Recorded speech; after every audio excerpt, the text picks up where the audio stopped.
So I thought that this interview here with the Congress show with Director Ray was pretty Have to curious. follow our rules, but I'm happy. I don't, I don't know. Part of me feels ashamed that I even know who this dude is. But it's like all the stuff that's going on right now in our culture and with politics. It's just really hard to ignore. But part of me feels kind of guilty that I know who some of these people are. You know what I mean? This current roster of political actors that's on the political show going on right now. I feel ashamed that I know who some of these people are. And actually, the majority of these people I could name, which I'm ashamed of. But it's kind of like a soap opera. I used to watch soap operas when I was younger, of course, years ago, 20, 30 years ago, Bold and the Beautiful and all that. But it's hard not to pay attention to some of this stuff going on right now. And this deal with Director Ray, he says a couple curious words. His choice of words is just curious to me, and I wanted to share a little bit of that. I'm But happy to follow. that and this other dude Thank you, here, sir. I appreciate your this service. dude asked some interesting questions too prior to this. But I just wanted to Thank you for being highlight here. this part Chairman, here. number one, Ray is asked about Chairman, bullets. Thank you, Chairman. Thank you, Director Ray, for being here. How many shots did the shooter fire? Well, we know that he fired at least 8 because we recovered 8 cartridges on the roof. Okay. And he recovered 8 cartridges on the roof, and then this guy refers. It says cartridges again.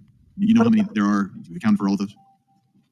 I assume yeah. We believe we have. We believe we have. Again, there's lots of work still ongoing, but yes, we believe we have accounted. And did the recovered shells, the cartridges, match the shooter's rifle? See, he says shells and shooter. We believe we have. We believe we have. Again, there's lots of work still ongoing, but yes, we believe we have accounted. And did the recovered shells, the cartridges, match the shooter's rifle?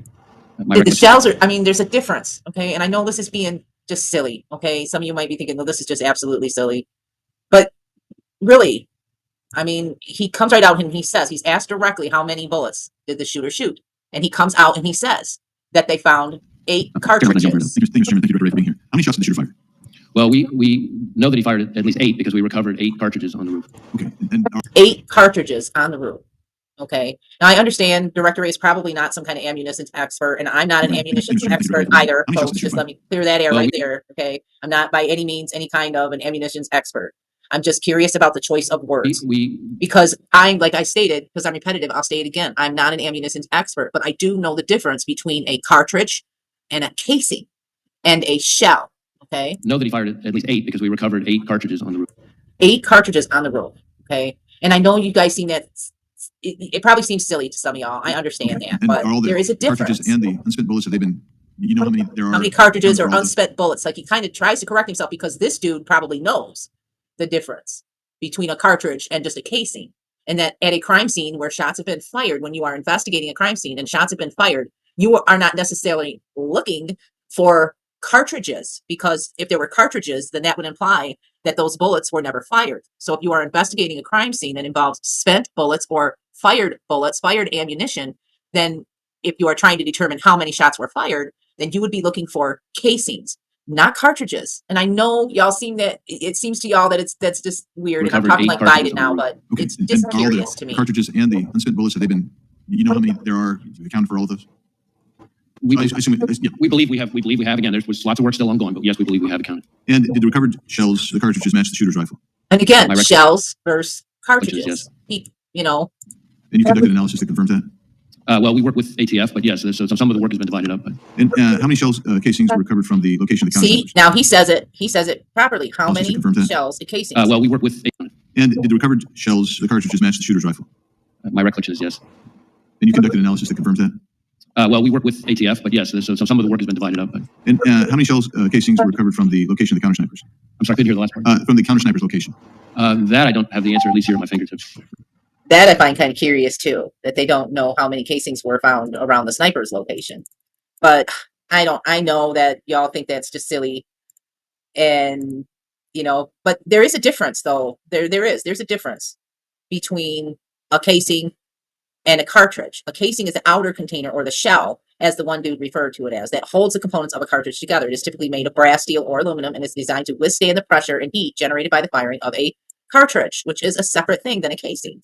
The casing also serves as a seal to prevent gases from escaping the cartridge during firing. And a cartridge, also known as a round or a shell, is a complete unit of ammunition that contains the components necessary to fire a projectile from a firearm. The components of a cartridge include, like the gunpowder and stuff like that. So there is a difference between a casing, which would be found at a crime scene if you were looking for a number of shots fired. Okay. If you're finding cartridges on a crime scene, then that would imply that those pieces of ammunition were not fired. Okay, I'm just saying it seems silly to some of y'all, and it does seem kind of silly to me too. Fine. Out of all of the questions to be asked and stuff, I got to wonder. Okay. I mean, I'm just guessing How many shots at did a you fire? guess Well, that Mr. Ray here doesn't have a whole lot of experience with investigating a crime scene that involves ammunitions and determining know that he fired at least 8 because we how many recovered 8 shots. cartridges on the roof. Okay. 8 cartridges. I don't know. I think that's curious. And just a couple of more things. This guy here, this guy talks about election and all kinds of other things. This is supposed to be like a hearing on Trump's attempted assassination, right? And these people keep bringing up all kinds of other stuff that doesn't have anything to do with Trump's thing. But this guy asked about the ladder and and this, which is completely out of context. He asks Ray about Epstein. Yes, thank you. Jeffrey Epstein. In the news a lot lately about his involvement with certain people high in politics involved. Did the FBI conduct a raid on his townhouse in New York when he was incarcerated in New York? There was a raid on his east side townhouse. Well, I don't know about a raid. I know we executed a number of searches in the course of our fairly. I don't know about a raid. I don't know about a raid, he says. There was a raid on his east side townhouse. Well, I don't know about a raid. I know we executed a number of searches in the course of our fairly extensive investigation. Can you tell me if during that search if you came across and have within your possession of the FBI tapes of him with other individuals that he might have taken in people and compromising? Yeah, I don't know that there's anything I can share related to that. I can see if there's information we can provide and maybe get back to you on it. Yeah, because I'm here to talk about Trump's assassination attempt, but you're bringing up Epstein.